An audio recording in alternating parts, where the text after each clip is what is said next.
મહિલા સશક્તિકરણની વાતો અને બેટી બચાવો બેટી પઢાઓ તેવા સૂત્રો આપણે ખૂબ સાંભળ્યા, પરંતુ ગુજરાતમાં મહિલાઓને ન્યાય મેળવવો કેટલો મુશ્કેલ છે તેની આજે વિગતે વાત કરવી છે।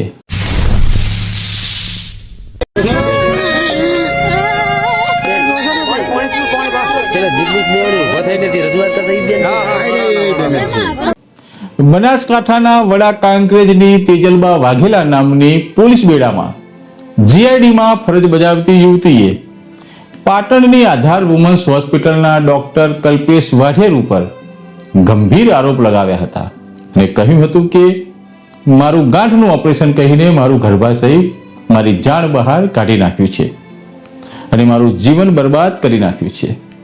મેં ન્યાય મેળવવા માટે પાટણની બી ડિવિઝન પોલીસ સ્ટેશને ફરિયાદ કરી છે, પણ કોઈ ન્યાય મળ્યો નથી।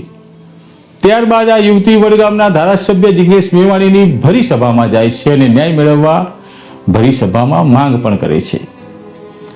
ત્યારબાદ જિગ્નેશ મેવાણી સહિતના આગેવાનો તેજલબા વાઘેલા નામની આ દીકરીને બનતી તમામ મદદ કરવાની હૈયા ધારણા આપવામાં આવે છે, છતાં પણ આ યુવતી ખાખી વર્દીમાં નર્મદાની કેનાલમાં આત્મહત્યા કરવા પહોંચે છે, જેની જાણ આસપાસના સ્થાનિક લોકોને થઈ જતા આ દીકરીને બચાવી લેવામાં આવે છે।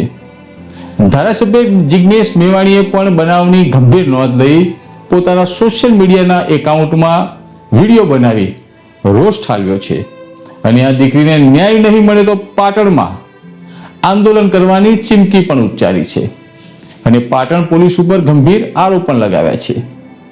જોકે આ સમગ્ર ઘટના ઉપરથી એ સમજી શકાય છે કે ગુજરાતમાં ન્યાય મેળવવો કેટલો મુશ્કેલ છે। સવાલ એ છે કે આ દીકરી પણ પોલીસ બેડાના જીઆઈડીમાં ફરજ બજાવે છે, તો શું આ દીકરીને ન્યાય અપાવવો એ પોલીસ પરિવારની ફરજ નથી?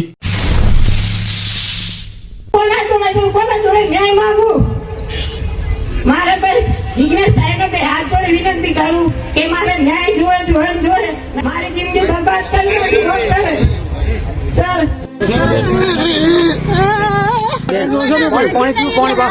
જિગ્નેશ મેવાણી ઉભો થઈને રજૂઆત કરતા ઈ બેન છે કેનાલે આત્મહત્યા કરવા છે બેન। જિગ્નેશ મેવાણી ને રજૂઆત કરી હતી ને બેન જ છે આરે ચગા કેનાલ માં ખુલે આત્મહત્યા કરવા આવ્યા હતા, પબ્લિક એ બચાવે છે બેન ને, બહુ પબ્લિક છે જો પોલીસ સ્ટેશન થી આમને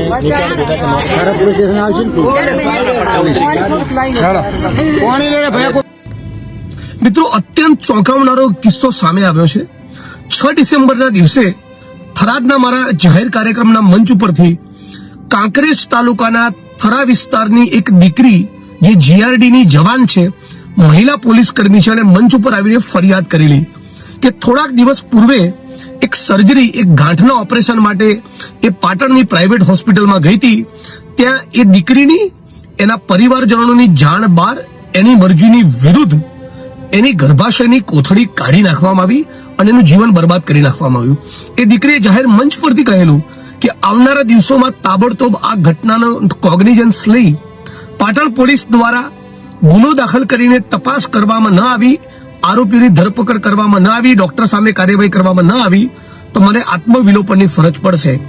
આ વિડીયો સમગ્ર બનાસકાંઠા, થરાદ, પાટણ, આખા ઉત્તર ગુજરાતમાં વાયરલ થયો હોવા છતાં ભારતીય જનતા પાર્ટીની આ સરકાર અને એમની પોલીસ, પાટણ પોલીસ, જે બુટલેગરો અને ડ્રગ પેડલરોને છાવરવામાં અતિ વ્યસ્ત હોવાના કારણે આ દીકરીનો ગુનો નોંધતી નથી। આવનારા દિવસોમાં અમારે બધાએ ઉગ્ર આંદોલનની, પાટણ શહેર બંધ કરવાની ફરજ પડે એ પૂર્વે હું ઈચ્છું છું કે તાબડતોબ પાટણ પોલીસ દ્વારા આ દીકરીને બોલાવી ગુનો દાખલ કરી કસૂરવાર ડોક્ટરની ધરપકડ કરી અને જેલના સળિયા પાછળ મોકલવામાં આવે, જેથી પૈસાની લાલચ કે અન્ય કોઈ કારણસર આ પ્રમાણે ડોક્ટરો આપણી દીકરીઓનું જીવન બરબાદ ન કરે, એમની મરજીની વિરુદ્ધ એમનું ગર્ભાશયની કોથળી કાઢી ન લે।